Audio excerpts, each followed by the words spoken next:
Okay, so I've trusted you've attempted number 12 already. Let me see if I can guide you and explain to you what was going on there. Quite complex situation here. I'm going to the textbook first and just breaking down the bits and pieces that they've given me here. So I'm starting with the first sentence, and remember with the second bullet, number 12. It says the statement reflects on the 1st of March. So that's my beginning balance. My loan account was 200,000 Rand. Okay? Then you read on. Next sentence.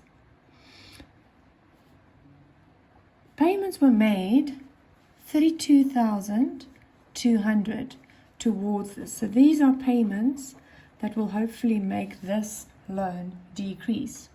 Then I continue to read. The differences due in interest was not recorded, has not been recorded throughout the year. So unfortunately, we don't know, question mark, what the interest for the year was. And that's a problem. What would I have done with the interest? Interest I would have added, because that would have increased my loan since it's capitalized. And then they end off and they say, on the 28th of February, your end balance for your loan is sitting on 189,145. So you've got the answer at the end. All you're missing is a number in the middle. So now you can apply your normal maths where you work from the bottom to the top and you reverse the plus and minuses. So if you end up with 189, you put back in your payments, you add the payments back in, you minus the 200 that was sitting there at the beginning, and that gives you an answer of 26,345. And if you go and test it now, you will get 189. So that 26,345 is the interest for the year. So that's the amount that I would have to adjust in my AOL. I would have to say interest on loan debit for 26,345 and then the loan credit 26,345. Just to complicate and take it a little bit further than that, I'm going to actually show you what's going to happen in our loan account in the balance sheet in the face. Here I've got the amount that was on my trial balance of 162,800. Obviously incorrect because the loan was not added yet. So still have to add the loan, take up the current portion, which was 12,000. I haven't mentioned that earlier because in the AOL this is irrelevant. It's not actually an adjustment. It's just money that you move from there to the note for payables. So that one was added. And then here is the important part. Let me show you so you can see.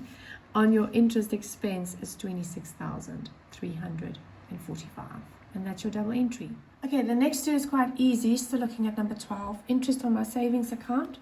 Interest on my savings account, the only trick they here say it's reinvested. So I'm actually not going to put it in my bank account as cash.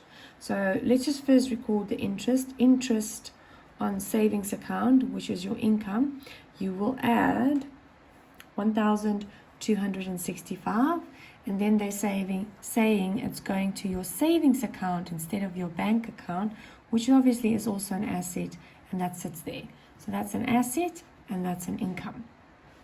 Then you go to the bank charges and the interest on your current bank account. The one's the expense and the other one's the income.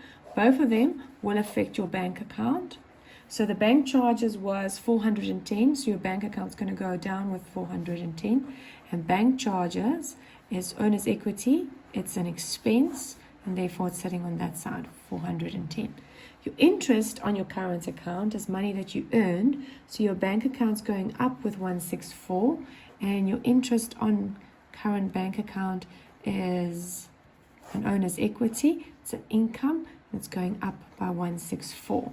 So if you look carefully, your different debits and credits, there's your bank, there's your current interest. So bank's going up and down with two different transactions, and the other one is bank charges.